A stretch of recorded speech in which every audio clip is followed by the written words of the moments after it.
Hello. I wanted to really quick introduce this next episode because I made a little mistake. In the beginning of recording this video, I did not test out the microphone. So what you'll find is that the first approximately 10 to 12 minutes on this episode don't sound as good as they possibly could. You'll notice a sound change about halfway through. So I just wanted to bring that up. Y'all enjoy the episode.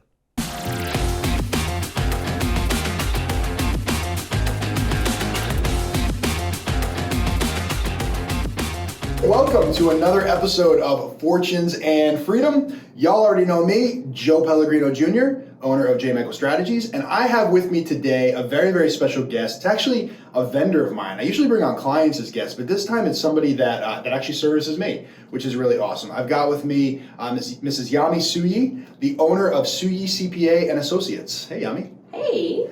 Yami is our, as you guessed it, CPA. And man, it is a fantastic thing having Yami as a part of our company because, man, we had no idea what the heck we were doing before we brought on a CPA. Well, it means a lot. Thank you. Yeah, we're super appreciative of everything you guys do, and everybody at your office is great. We love Deb, and we love it. Marcia, they're all great. So anyway, Yami has a really, really cool story. And I want to get into that a little bit, but before we do that, I would be remiss to not point out that tomorrow is Thanksgiving.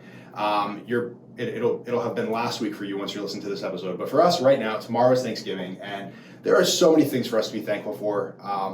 We are so thankful primarily to be living in this country where we can be entrepreneurs so freely and be in many ways incentivized to do so. We are so blessed to have our families. We're so blessed to have this company, Yamirka.Strategies. Every single person on our team, we're just so blessed by them, and I want to call them all out by name. I've got my business partner Andrew. I've got Joey. I've got Gabi. I've got Bradford. We've got our interns Noah and Abby, and we're just so grateful for everybody that we've got, and we're so grateful for where this company has taken us and the direction that we're headed in. So we're just super, super thankful this Thanksgiving. Good. So it's a great team. So yeah, we're really blessed, and it's funny how the team built. I mean, you've seen it from the beginning. Yami actually was my CPA before I had anybody. Yep. I think I was just about to bring Andrew on when we connected. And so Yami saw us literally from the beginning when it was just the Independent Joe show, which was a mess, and she's seen us through everything. So thank you, and you've had a close eye on our whole story. Mm-hmm. So tell us about your story. Where do you come from? What's the deal with Yami? So originally from Cuba, I studied classical ballet, so professional ballet dancer. Nothing farther from numbers and accounting. However, you came from a country that accounting is pretty much non-existent, right? There is not a lot to account for in Cuba. So really not a lot of laws and regulations over there about this. So you're really not sure what is this profession about or what is it. But government just takes your money and then that's exactly. So it wasn't that I was in Cuba sitting and I'm like, oh, I always want to be an accountant. No, I didn't even know that there was something like it. Mm-hmm. And came to the States by myself, 18 years old, and decided that ballet was not for me. There was a lot of traveling and a lot of personal sacrifices that it wasn't my call. So I just decided this is not what I want to do. And I started my own business at the age of 21 or so. Wow. So at that time it was real estate because everyone, was into real estate. Mm-hmm. This was back in 2002 or 3. Now were you here in Naples? I was here. Oh. No, I was here in Miami. Miami. In the States, but in Miami. Mm-hmm. The natural thing to do, right? So, was there. Then I started a company with my ex-husband, and we went into a lot of success. But my biggest frustration when I was there, it was getting my numbers together. And I had a CPA, I had an accountant, and the service that I was getting was not to my satisfaction. I was always complaining on every meeting. There was not a lot of communication. Why do I need to pay all these taxes? I don't understand this, and da, da, da. So Decided I'm gonna go to school for accounting. At the same time, was going through a divorce and everything. So accounting became my escape of everything that was happening on my personal life. And at the same time, I started loving accounting.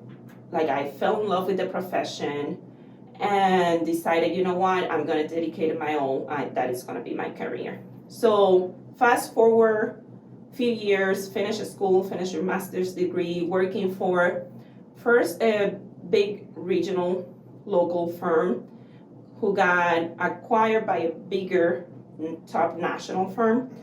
And all of a sudden I just came to the realization I was becoming the accountant that I was frustrated with at the beginning of all this, right? So I was just doing their taxes, I was just getting their numbers, and people would come to me having many issues, looking for the advice that they needed, and the only thing that I was provided was like very cut and dry type of advice. This is what you do, this is what you are gonna pay, and that's it. So 2019 came, and finally, between the office politics at that place and the toxic atmosphere and the tons of billable hours that you have to do as an accountant, I decided I can do better. And I can, most importantly, serve my clients better. So I decided to open Suyi CPA and Associates in February of 2019, the middle of tax season. So that was crazy. I should have waited, but it is what it is. So started there, and it was unbelievable the response that I got from clients. I wasn't the only business owner frustrated with my CPA. I found a lot of business owners frustrated with their advisors. I remember one time I had a lunch conversation with one of those partners that I used to work with after I left. And I said, listen, you are a big firm. You have these resources in-house. Why are you not doing this for your clients? Like I kind of explained my model and how it was a different model that most CPAs offer or most accountants offer. And he's like, too much liability. Oh gosh. So that for me was like, are you kidding me? Like you are not serving your clients. And yes, we have like all this ethics conflicts and all this that we need to be bound with. And I'm not saying otherwise. I'm just saying, serve as the advisor that you're supposed to be for these clients. So primarily decided to serve business owners. I have a lot of fun seeing like the growth and the opportunities and help them achieve that is what actually, like comes back and fulfill. Yeah, that's what fuels you. Exactly. It's so interesting that I didn't realize that's kind of how you became an accountant. You kind of became an accountant because you had a problem with accounting, and you're like, all right, well, I'm just going to deal with it myself. Yeah. Then you got to see how, in the industry, people suck, and they've got blinders on, they've got their way of doing it, and you went off and did it your own way. See, that to me is what makes you successful and what makes you an awesome CPA, because you've been in my shoes before. Yes. You know what I don't want to see, you know what frustrates me, you know what I need. Yes. I am part of a business team of CPAs and advisors that work together, and there are a lot of CPAs there. And more often than not, they call me and say, hey, can you meet with this CPA because he is not understanding the concept and you have done so well. And I meet with the CPAs on a Zoom call because this is like a national group. And the first question is, how do I sell this to my clients? And I'm like, no. You are not selling anything. You are filling a need.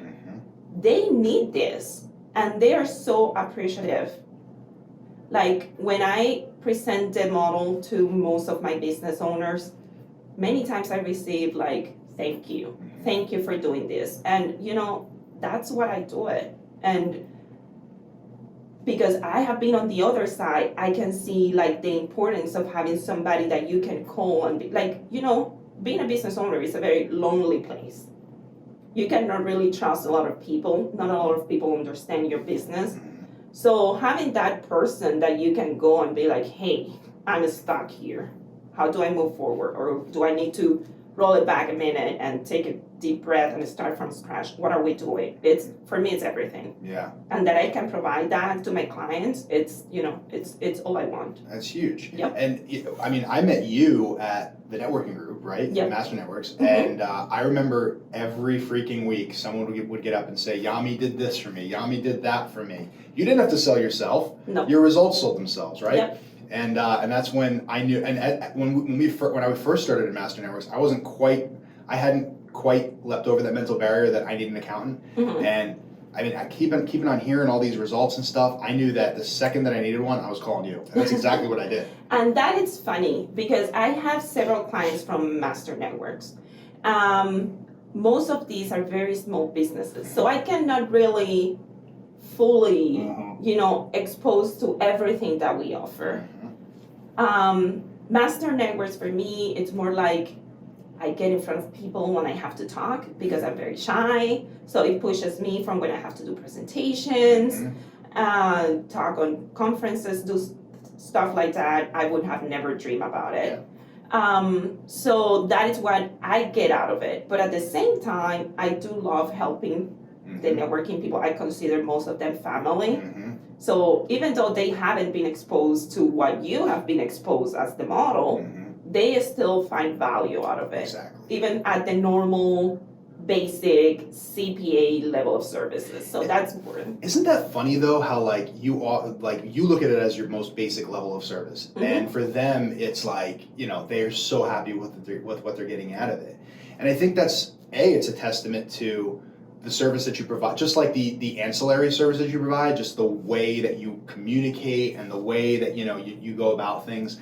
It's not. This is something that we've learned as a company, that it's not always about the line items, right, of all the things that you provide them, right? Sometimes it's about the delivery, and sometimes it's just about getting their needs, understanding their needs, and being able to be that resource for them. Even if you're only at the end of the day doing their end of the year taxes and telling them what their government bill is or what they're getting back, that is so important, and that is such a huge value to those people. Yep. It's how much you invest on your clients, and that always is going to reciprocate back. That's the feeling that I have, and the experience that I have as well in these few years that I have been doing this on my own.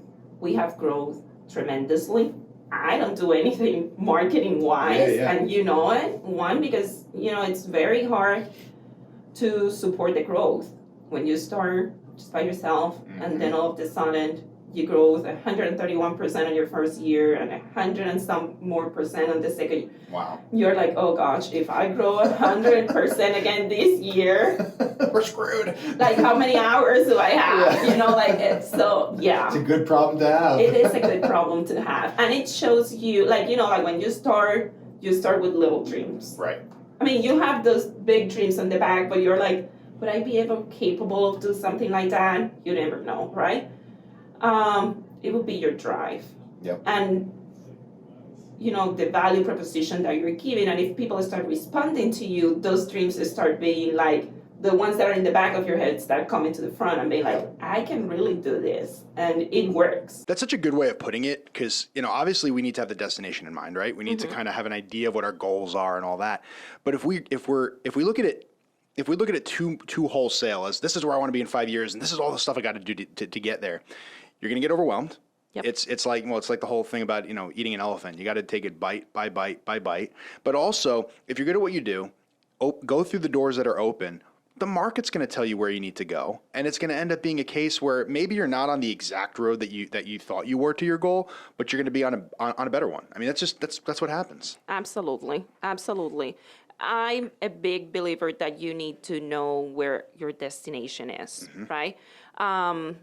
You just don't get in the car and say, I'm going to go to this place that I don't even know what it is. Yep. You know that you're going to go to the grocery store. You know that you're going to go to, a mall, shopping. You know where you're going. You don't know how you're going to get there. And sometimes you find traffic here, so you need to be flexible enough where you take a D route, And it's the same way with businesses, any businesses. And I see it all the time. I have everything. I have startups, And I have very successful in-town companies that have been established for many years, and they're still trying to grow, and they're still trying to take it to the next level. Yep. But I feel like the difference is sometimes, even though the startups don't have the resources for it, I need to invest way more on it. And my hope is like it only pays back in the future, right? It only have the same success as the ones that I see that have done it before. Yep. Well, the more successful your clients are, the more they're going to subscribe to your services, and the more integrated you're going to get into the company. We had a conversation yesterday. Actually, we had a strategic mastermind with this valuation company. They have this software that basically they can get you a business valuation in like 30 minutes, and it's super duper accurate. It's really, really cool. You might actually want to take a look at it. I actually need it for one of my clients. Fantastic. Okay, we'll talk. But anyway, so we were talking about it, and basically their market for this are CPAs because they ultimately want, it's a potential revenue stream for CPAs to be able to offer valuation services as an add-on service. And the conversation we were having yesterday internally as a team was, well, is it to a CPA's best advantage if they provide a valuation to their client and then that client goes and sells their business? Didn't they just lose that client? I said, no. I said, as a business owner, if I was to sell J. Michael Strategies, my next company would be with Yami. You know what I mean? Like you're more invested in the person than you are in the business. You are more invested in the person. And it has to be, I have many business owners that are on the time of succession, right? They are at the end of their career and they're looking to get out of any businesses. They want to retire the next 3 to 5 years. My goal is to get them there, right? And what are you going to do with the money that you're getting from the sale? Exactly. Where are we going to put that money that works better for you, that legally you pay the least amount of taxes on it? So let's find what works for you. And from there, it just creates a roller coaster of other relationship. But at the same time, most of the time, I get in close communication with the buyer. And when they see the services and how much I provide for my clients versus how he has to deal with his CPA, that becomes a new client. So it's a no-brainer from that perspective. Yep. And obviously you being able to provide that service, just even if we're not even talking about a sale, but just being able to, with your end of year numbers, being able to say, hey, this year, this is where you are right now in terms of business valuation. That's a huge value. It is. That's massive. I mean, that's, the company that we were talking to, they're originally consultants, valuation consultants. I mean, they're like $10,000 consulting agreements to establish a valuation. And it's, it's a very, very obviously valuable thing to know about your business. It's kind of like, your P&L statement is one thing, but then your valuation is, hey, what could I sell my business for today? Yep. That's huge. Especially for people that are looking at a close end of the deal, right? Like the destination type of the deal. I have some clients that come to me and say, I found this business broker and he's going to sell my business for this much. I'm like, no, they won't. They sometimes don't believe me, but I see the numbers and I know the numbers. And I don't care. Like, you need to prepare. If you're going to do a sale of a business, you definitely should find advisors that are working with you 3 to 5 years before so that you can maximize that sale. Let's work towards that together. And how much money do you want? Well, you have to plan for it. And you have to plan for it. Yeah. If you want to get the maximum amount that you could get from your business, you're not going to do crappy tax returns, especially like if people are looking for financing. And I tell them that, like, most recent client, and he's like, well, this buyer has great relationship with banks. I'm like, if he doesn't have the money in the bank to buy your $3.5 million business, it's not going to happen, because the bank, I don't care how much I love you as a client, I'm not going to loan you 3.5, and the business only can show that it's valued at $1 million. Wow. Yeah, I mean, that, and those are all the things that, like, people, it's frustrating to watch, and I know that I was one of them at one point. Like, when you don't have the right CPA, the right advisors from that perspective, you can kind of feel like, oh yeah, I've got my spreadsheets. I have my stupid spreadsheets that are just bull crap. I love your spreadsheets. They're adorable, I know.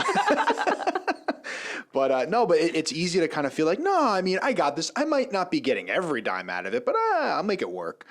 But man, the difference between just winging it yourself and actually having somebody that not just knows what they're doing, but actually cares about the business, that changes everything. I mean, we found so much money by having a CPA like you. Even things like the employee retention credit with the government, like I would have never even known about that. Never. Yeah. And man, it's not just about, hey, getting a CPA to make sure that your taxes are getting filed the right way. It's more, hey, where are you losing money? How can we find more money for your business? For you. It was interesting. I was on a presentation last week, I think it was, and there were few people presenting, right? And the person that was before me was a tax credit incentive specialist, and they are everywhere nowadays. But this one in particular is really good. So he was presenting, and on the people that he was presenting to, there were people that he has done it. And he said, can you stand up and give a testimonial about what I have done for you? So several people stand up, and the message that I got was like, he's great, he's amazing. At the beginning, I thought that this was a scam. And I had to go to my CPA and ask, and my CPA say, yeah, it's a legal thing. You were able to do it. So when I got on stage and I started talking about proactive services, how to do better, how CPAs are failing to their clients, I said, this is like the perfect introduction for me, because each one of you have stand up and said that this person had to present you things that are inside of the tax code for you to take advantage. And you had to go to your CPA that you have been a client for this many years to figure it out if this is available to you or not. If I was that CPA, I have said, I have failed you. And that is my biggest pride. Like, my clients are not going to find out from somebody else that they qualify for a cost segregation study or research and development credits or things like that are available out there. And no one cares to call a client and say, listen, do you need money? Right. I mean, golly, Yeah. that is, but it's so true. I mean, It is. everybody, when you talk about your basic service, like we talked about earlier, your basic service comes with your care and your your knowledge. Whereas another accountant's basic service, not as much, right? Well, that's all really, really cool stuff, Yami. So really quick, I want to go back to Cuba. Yep. So, yeah. I don't. I know, yeah. Fair enough. So, you know that I spent a lot of time in Cuba, and I don't know if I've ever actually talked about this on the podcast before, so let me just give a quick rundown. So I've been working with a church down in Cuba for about 13 years now. They are family to me. I go down there as often as I can, albeit the past 2 years I have not been down there because of COVID and their quarantine restrictions and all that. I've watched, I've only seen the past 13 years of Cuba, and I've seen, when I went there for the first time in 2009, it was pretty crappy. And then it kind of got a little better in like 2012, 2013. You saw that there was just a couple more things available. I mean, I'm very much, I look at that and I say, oh, well, the government's basically appeasing people to just stay quiet and just stay encouraged. But, it was better lifestyle for people for a couple of years. And then it's from what I've seen and from what I've heard from my friends and family down there, it's just awful right now. It's just as bad as it possibly could be. It is. So anyway, Cuba is very, very, very heavy on my heart and very, very special to me from that perspective. And so I find it fascinating, and I'm just so I don't mean for this to sound condescending. I'm so happy for you that you left, that you were able to do that. So can you tell us a little bit about what it took to go from where you were to leaving and coming here? Yes, it's an interesting story because I always knew that Cuba probably was not my end destination. Like, it is a country we all know with a dictatorship state, so you have to think the way that they think, and I don't even think sometimes the way that I think myself. So it's very contradictory when you have a strong personality and decide that I have opinions too, and I can think too. And but I was a kid, right? By the time that I was 18, my boyfriend, since I was 13, left. And actually, when I was 16, he left. And I decided, okay, I'm gonna finish school here, but I'm gonna leave as soon as I can. So went to Spain, and like stayed there, trying to make my way to the United States. One, because I didn't really had a single family member outside of Cuba. Most of my family were, like somehow involved with the government. My dad learned that I was leaving on a Sunday, and I had my flight on Monday. So Wow. yeah. So, and it was like this huge conversation of like, are you sure of what you're doing? And for many years, even when I was here, I have all these emails. He passed, but I still have the emails communicating with him like, hey, do you want to come and visit me? Or he would be like, no, you have taken this decision. I will never talk to you again or but see you again unless you decide to, come back and visit, and I will never visit you in that country. So it is a very, it is heavy to leave any country, but, without having the possibility of knowing, like, are you going to be allowed to be back? You never know. The government can say, we're shutting you down. You're never you're never standing in this country again. And that you don't have the support from anyone. Now it's just you. So I say to everyone, I would only do it again if I was 18 years old again, right? And it was hard. You don't get any refugee status, anything in other countries. So I knew Spain was not going to be for me. So had to go from Spain to UK, then to Mexico, then cross the border. Yeah, it was all this by yourself. Very you were young just figuring age, it out all by yourself? Figuring it out. Good Lord. Figuring it out. Actually, the first time that I was trying to just come straight to the United States, I got caught on Barcelona. And I was just crying, bawling, like, you're 18. And the guy there at the airport, like the guard or whoever he was, he calls me apart. There were like a bunch of other Cubans there. And he called me apart. And he said, what's going on? Why are you crying so much? You can go in front of the judge, ask them for asylum or something, figure out a way that you can stay here and figure out the situation. And I'm like, I don't have anyone outside of Cuba. I have a boyfriend that is in the United States. So if I'm not going to the United States, I may as well just send me back to Cuba. And he said, where are your bags? So I pick up my bags, and he opened a glass door and say, leave. Yeah. And I don't remember that person's face, name, anything, because I was so desperate and crying. And that person pretty much took like a big, like decision where my life was going, because I may have just been thrown back to Cuba or been in jail. So who knows? Yeah. So yeah, it's powerful. That is pretty, sorry, wow. I'm, like I said, I have a lot of friends down there, and I have one specific family that's really trying hard to get here. And I'm praying for something like that for them, It is very, very, very hard. And I have been to Cuba twice. And for most people, they go, I don't know if, some people think more than others or take things more in depth than others. I go there and I see people with no future, right? I see, the first time that I went to Cuba was 7 years after I left. Okay. And the same people that were sitting on the corner were sitting on the corner after 7 years. And it's like, there's no future, there's no hopes, there's nothing. And you don't understand how good you have it until you see that. And it's not only Cuba, there are many other countries, sure. Right? But it's just, like people that you care live there and the oppression that you see. And even people that are not having it as bad, when they say, we're fine, you're like, you're not fine.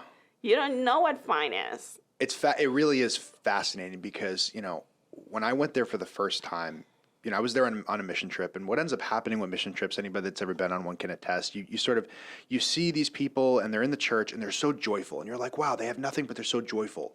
They have something that I don't have from that perspective. And you almost sort of have like an opposite experience there where you're just like, wow, I mean, if only things could be as simple here as they are in Cuba. And then, you kind of back away for a second. You're like, wait a second. What?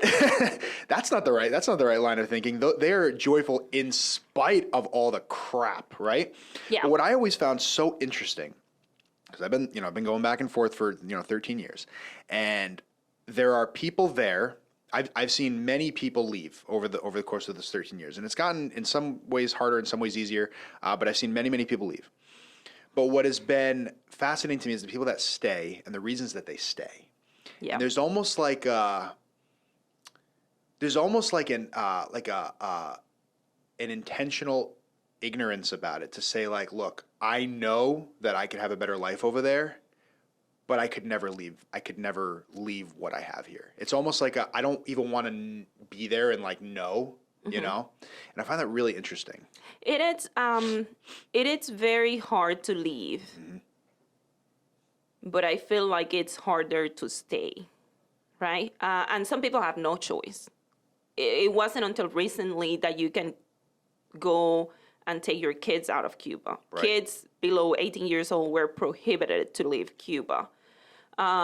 So you had that. Yeah. So for many parents, many families that I know, the only way to leave was they would leave first, spend 5 years in the United States without seeing your kids, and then they will claim them. Right. And that process can take anyone for another 2 or 3 years. And, as I say, it's natural. Many other immigrants and many other people that go through it do the same thing. Look at Venezuelans now and many others that live for different reasons, economic reasons, and not for freedoms. But, like the people that have to stay and decide to stay, sometimes I feel like that decision is only taken on the sense of ignorance, right? Like you don't know. You just don't know, yeah. What you're missing. You can't even imagine what you're missing. There was no internet. There was nothing. It's like a very isolated place. Not as much now, and we have seen what that have done. Right. We're seeing all these protests and stuff like that. And I know you've been pretty active on social media with that, which is awesome. Tried. It takes a big toll. It takes a big toll on one.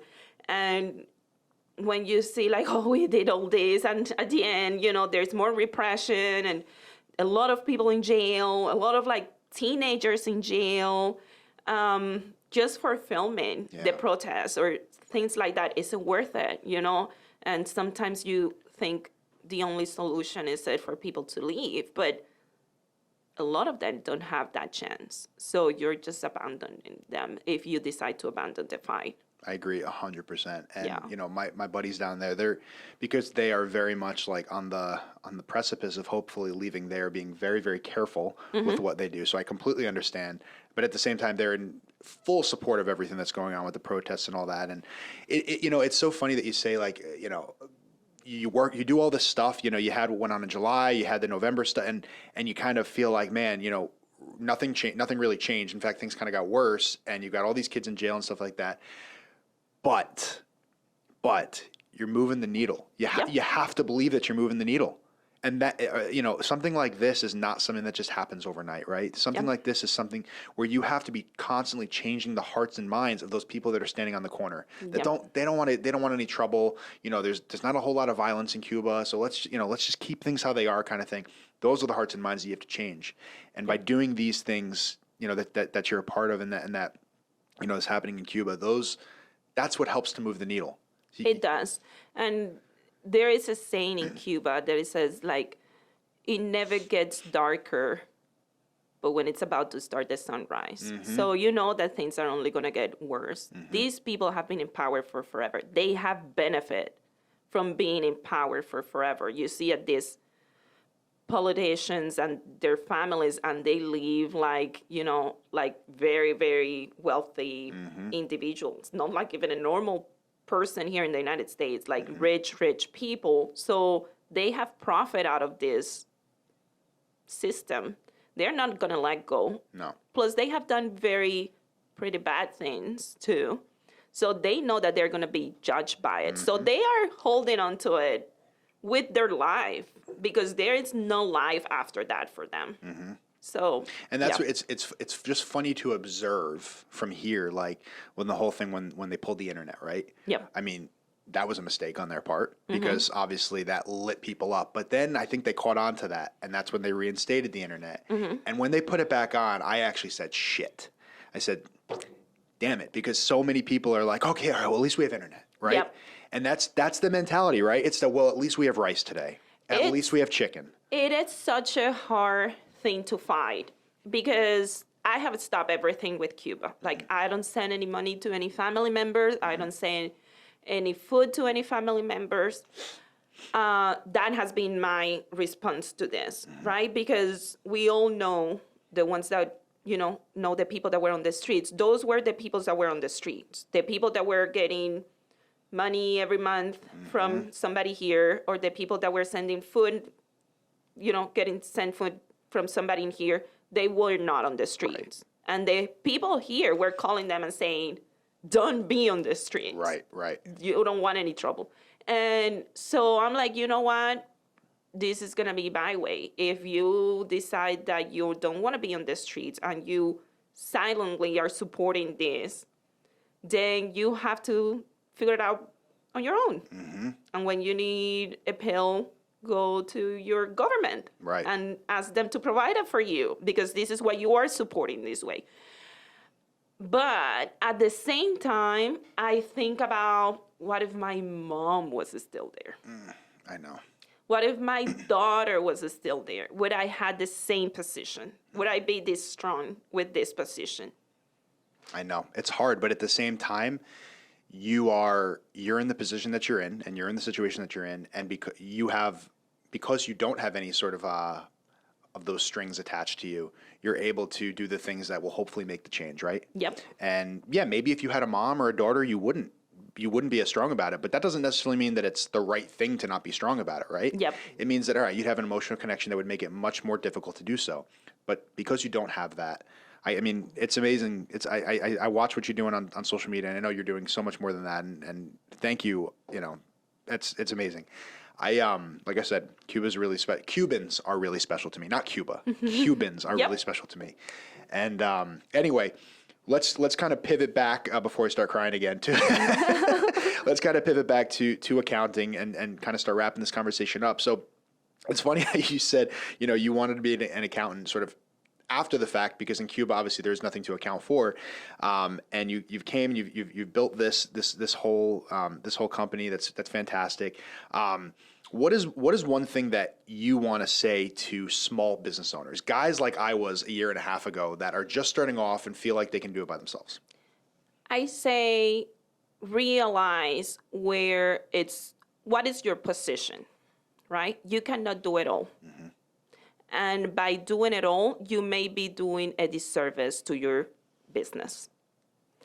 That is something very important for people to realize. And at the same time, to have an accountability partner that is going to be there for you, saying, you said that you were going to do this, but it's not done. What happened? And I understand, we wear so many hats at the beginning.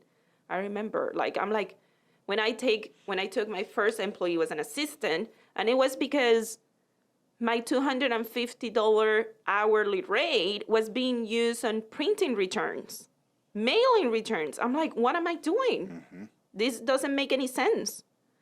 So yeah, I have decided, if I need a website, I'm going to find somebody that specializes on website, and I may not find somebody that charges me $30,000 for the best website. I will find somebody that it's within my range, but I will find the help that I need, because that's what they do best.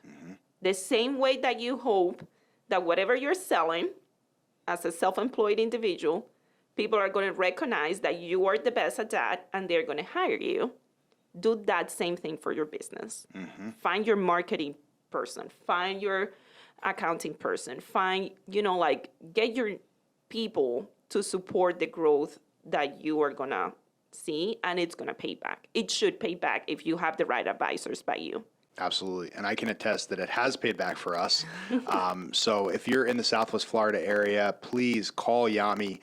Her information will be in the summary of the podcast and the YouTube video. Thank you so much for listening with us today, and Yami, thank you so much for joining me today. I really Pleasure. appreciate it. We have these episodes that come out every week, so make sure you subscribe, hit the little notification bell so you get notified every time we have a new episode. You can find us on YouTube, Apple Podcasts, and Spotify. You can also find us on social media at Fortune's Freedom or my personal at Joe Pellegrino. Please leave a comment. Let us know what you think. For us, it's really, really helpful when we know what our listeners care about and want to hear about. Until then, we're just winging it, right? So we really appreciate you listening. We know you have a limited number of minutes in the day, and we appreciate that you spent 5 of them with us today. So happy Thanksgiving, and we'll see you next week. Thanks, Yami. Thank you.